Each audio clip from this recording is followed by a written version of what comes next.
keyakinan kelas ini merupakan sesuatu hal yang akan kita sepakati bersama.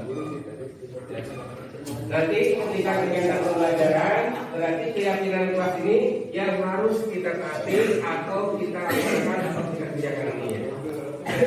Nah, keyakinan kelas ini silakan semua siswa berpendapat, boleh mengungkapkan pendapatnya, boleh menyampaikannya, apa saja yang akan kita jadikan sebagai keyakinan kelas kita hari ini. Ya. Nah, ini akan berlaku selama kegiatan pembelajaran terkait untuk keyakinan kelas ini. Silakan nanti semua siswa berpendapat apa yang akan kita jadikan sebagai keyakinan kelas 10-4 dalam kegiatan pembelajaran, khususnya pembelajaran PKN. Ya. Nah, jadi konsekuensinya semua harus disepakati. Kalau sudah kita sepakati, inilah yang akan kita jadikan sebagai keyakinan kelas kita. Dan tetap harus dilaksanakan sepenuhnya oleh kita semua. Sepakat semuanya? Ya? Oke. Silakan sekarang Anda buka HP-nya masing-masing. Kemudian Anda tuliskan menurut Anda apa yang akan kita jadikan sebagai kesepakatan kelas. Tuliskan namanya, kemudian tuliskan apa kira-kira menurut Anda yang akan kita jadikan sebagai keyakinan kelas. Ya, silakan. HP-nya dibuka, namanya tuliskan dan menurut Anda.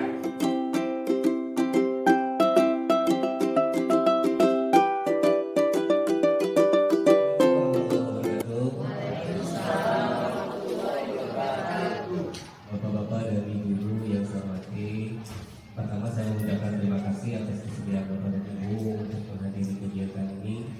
Tidak lain kegiatan ini adalah sebagai sarana atau kewajiban saya selaku calon guru penggerak untuk mengibaskan materi-materi yang saya dapatkan melalui pendidikan guru penggerak. Dan kegiatan ini memang seharusnya saya laksanakan karena apa Bapak sekalian? Karena pertama sekolah kita sudah mulai menerapkan kurikulum merdeka, di mana materi-materi yang saya dapatkan ini adalah materi-materi yang sesuai dengan kurikulum yang akan kita gunakan. Materi yang saya akan sampaikan kepada Bapak Ibu sekalian untuk pengibasan kegiatan hari ini adalah tentang budaya positif. Dan budaya positif ini memang Bapak Ibu sekalian adalah hal yang tidak asing lagi untuk kita, karena intinya budaya positif ini berkaitan dengan pelaksanaan kedisiplinan siswa. Ya. Nanti akan kita lihat beberapa poin tentang budaya positif. Di antaranya pertama itu adalah tentang disiplin positif dan nilai kebijakan universal. Yang kedua teori motivasi, hukuman dan penghargaan. Yang ketiga tentang keyakinan kelas. Kemudian berikutnya tentang kebutuhan dasar manusia dan juga dunia berkualitas. Berikutnya tentang posisi kontrol. Nanti akan kita pelajari. Ternyata selama ini di lapangan posisi kontrol kita untuk mendisiplinkan bisa itu berada di mana. Dan terakhir budaya positif teori yang ketiga yaitu teori motivasi. Nah ternyata di sini setiap orang atau setiap individu itu memiliki motivasi yang berbeda dalam melaksanakan atau mengikuti aturan-aturan. Bahkan kita juga selaku pendidik dan tenaga pendidikan mungkin memiliki motivasi yang berbeda juga. Nah, selama ini Bapak Ibu juga silakan untuk introspeksi diri, untuk merefleksi diri yang telah Bapak Ibu lakukan ketika Bapak Ibu melaksanakan atau mentaati peraturan yang berlaku di sekolah kita ini berdasarkan apa motivasinya Bapak sekalian? Karena motivasi itu ada dua sebetulnya. Satu adalah motivasi ekstrinsik, yaitu motivasi yang datangnya dari luar, dan yang kedua adalah motivasi intrinsik yang datangnya dari dalam. Nah untuk yang datangnya dari luar itu ada dua. Pasti nanti kita bisa tanyakan juga ke siswa. Siswa melaksanakan aturan itu karena apa? Siswa datang tidak terlambat itu karena apa? Apakah karena memang untuk menghindari hukuman atau ketidaknyamanan? Apakah mereka ingin mendapatkan imbalan atau penghargaan dari kita atau dari sekolah? Ataukah datang dari dalam? Merasa mereka membutuhkan untuk melaksanakan disiplin. Nah, kita sama juga. Kita sebagai guru, sebagai pendidik. Nah, kita bisa mengintrospeksi diri juga. Kita refleksikan diri kita juga. Kita melakukan ini datanya dari mana? Ya, Bapak Ibu misalkan datang ke sekolah pagi-pagi, wah tujuannya adalah untuk dapatkan penghargaan dari kepala sekolah. Berarti unsurnya yang kedua. Atau karena takut, ya Bapak Ibu datang kesiangan, wah takut tidak dimasukkan oleh kepala sekolah misalkan, ya takut disuruh pulang lagi oleh bapak kepala sekolah, atau mendapatkan SP dari kepala sekolah. Itu berarti yang pertama motivasinya. Dan kita sebetulnya harus menuju motivasi yang ketiga, yaitu datangnya dari diri, bahwa disiplin itu adalah kaitan dengan posisi kontrol. Secara tidak sadar kita pernah melakukan beberapa teguran kepada siswa atau bahkan kita menghukum siswa, ya. Apalagi Bapak Ibu yang bertugas sebagai piket atau guru piket, ketika ada tentang siswa yang terlambat, Bapak Ibu kemudian menjas mereka dan kemudian menghukum mereka. Ya, kenapa kamu terlambat? Ayo sekarang bersih-bersih, atau sekarang silakan Anda membersihkan WC. Nah itu di dalam posisi itu seperti apa? Nah ternyata kalau Bapak Ibu bertindak seperti itu berarti ada di dalam posisi sebagai penghukum.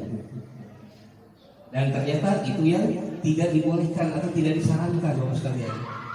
Karena yang disarankan adalah posisi kita adalah sebagai posisi manajer. Artinya bukan hanya menghukum, bukan hanya membuat siswa merasa bersalah, atau posisi sebagai teman.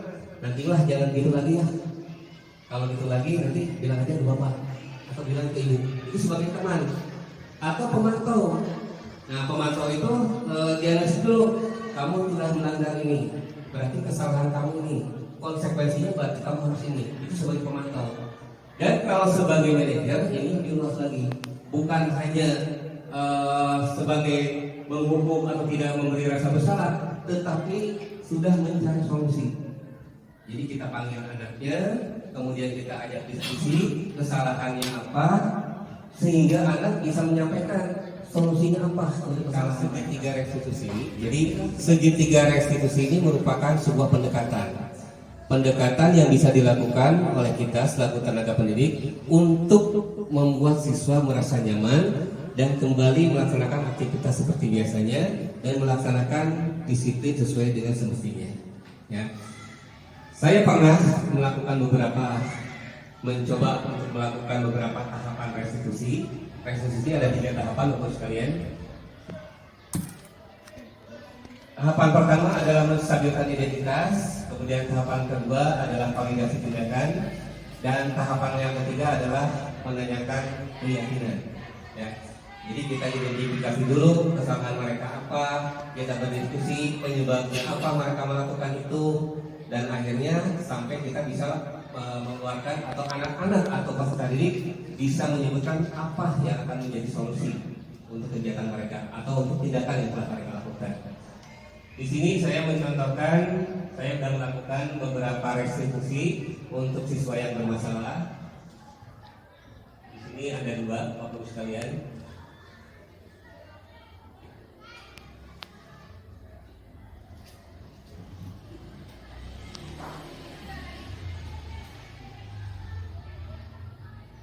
Ini yang pertama adalah contoh restitusi yang saya lakukan untuk salah satu anak yang bermasalah. Ya.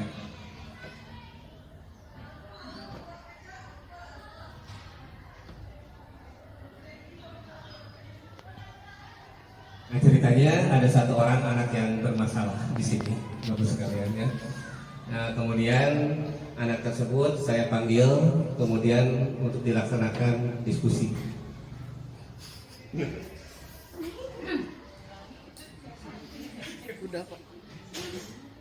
Nah ini yang kedua,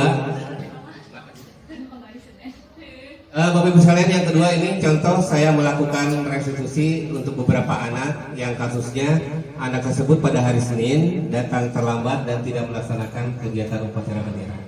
Ya. Nah caranya kita kembali berdiskusi dengan mereka, bukan langsung menghukum mereka, bukan langsung mendidik mereka, tapi melaksanakan dulu diskusi. Kenapa mereka melakukan itu? Alasannya apa? Ya. Dan kemudian kita juga membawa mereka untuk mereka bisa menyampaikan solusinya sendiri terhadap apa yang mereka lakukan itu, solusinya seperti apa yang akan dilakukan. Bapak Ibu sekalian, itulah materi-materi yang saya dapatkan dari pendidikan guru penggerak yang mungkin saya punya kewajiban untuk mengibaskan kepada Bapak dan Ibu sekalian. dan sekaligus mudah-mudahan apa yang kita dapatkan dalam diskusi hari ini bisa kita akan mengaplikasikannya dalam kegiatan pembelajaran kita sehari-hari. Demikian yang bisa saya sampaikan. Terima kasih. Assalamualaikum warahmatullahi wabarakatuh.